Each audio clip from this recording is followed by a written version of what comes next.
진단 라이브 오늘 대선 이야기로 문을 열겠습니다. 더불어민주당 선대위의 강훈식 전략기획본부장 나오셨습니다. 어서 오십시오. 네, 안녕하세요.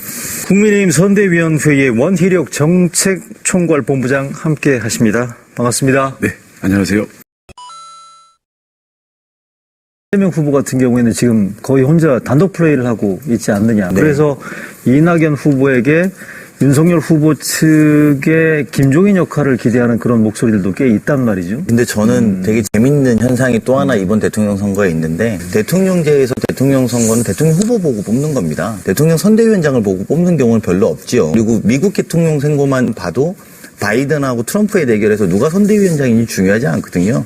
바이든이 뭐라고 말하는지, 트럼프가 어떤 생각을 갖고 있는지가 대통령제 대통령 선거의 기본입니다. 그의 가치와 철학에 우리의 5년을 걸게 되는 것이지 않습니까?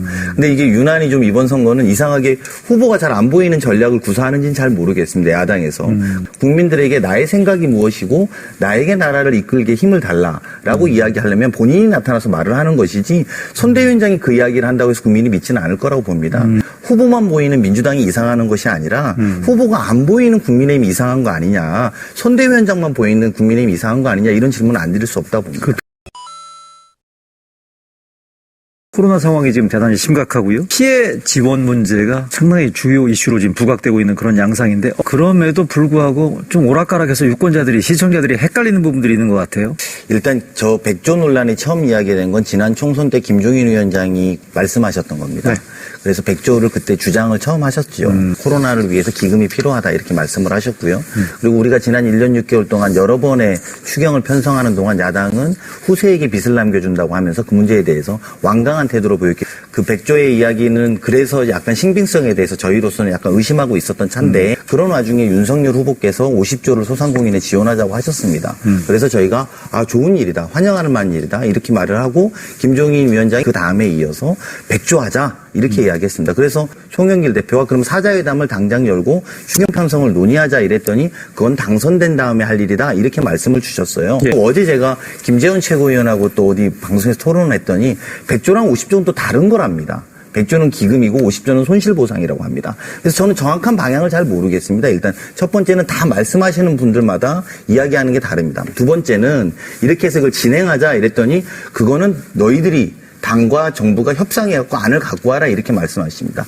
일반적으로는 추경은 그렇게 하는 게 맞습니다. 그렇지만 지금은 그런 상황이 아니라 야당의 대선 후보가 이 주장을 시작하셔서 이 문제가 논의되고 있는 것 아니겠습니까? 그렇다면 무슨 말이냐면 송영길 대표의 제안처럼 두 당의 선대위원장 그리고 원내대표 네 분이 합쳐서 정치적 협의를 지금부터 시작해야 2월 달에도 이 기금이 다 소모된다라고 전제하면 1월이든 2월이든 추경을 편성할 수 있다는 결론에 도달하니 지금 당장 협상 테이블에서 이 논의를 하자는 겁니다. 또 테이블에 앉아서 논의를 한다면 자영업자 소상공인한테 큰 희망이 될 거라고 생각하고, 저희는 그게 누가 먼저 제안했던 간에 그 협상이 잘 이루어진다는 전제로 충분히 응하겠다고 말씀드리는 겁니다.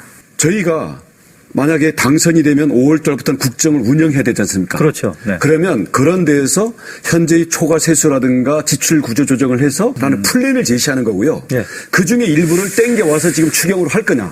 그런 협상의 여지가 있지만 30조 원상 회복을 하자 이거예요.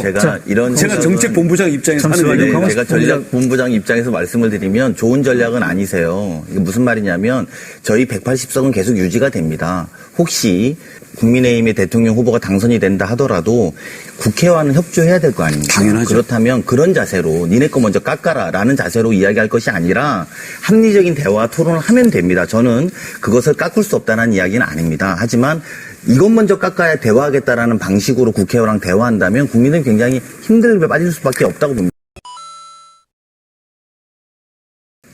배우자 이슈가 있습니다. 김건희 씨 등판 시점, 등판 여부에 대한 질문을 제가 드리지 않을 수가 없습니다. 아니 이제 뭐 사생활에 관련된 이야기는 저희가 할 건 아닌 것 같고요. 예. 근데 이제 그냥 여러 가지로 제기되는 의혹들은 존재하고 있지 않습니까? 가령 학력 위조 논란이라든지 또는 주가 조작 의혹이라든지, 특히나 배우자 되시는 분이 재산이 50억 정도 형성했는데 본인이 어머니한테 받았거나 본인이 만들었을 텐데 어머니도 여러 가지 범죄 사실에 연루돼서 예. 사실상 실형을 살고 계신지 재산 형성 과정은 공직자가 국민들에게 알려야 되는 의무가 있는 것이죠. 아니면 본인이 만들었다면 본인의 학력이라든지 아니면 회사 운영에서 생긴 건지 아닌 것인지 이런 것들에 대해서는 알려야 되는 의무가 당연히 있다고 봅니다. 그래서 저는 뭐 사적인 거를 빼고 공적으로만 봐도 예. 말씀을 할 의무가 있다라는 것이고 또 원희룡 본부장님 말씀대로 빨리 나오시는 게 맞는 것 같고요. 영부인이 될 수도 있는 사람이기 때문에 국민들에게 소상하게 본인에 대한 의혹들을 밝히는 것이 순리인 것이고 예, 예. 그래야지만 특히 외교 문제에 있어서 대통령과 함께 퍼스트 레이디의 역할로서 하게 될 텐데 예. 그래야지만 거기에 적절한 여부도 국민들이 판단하지 않겠습니까?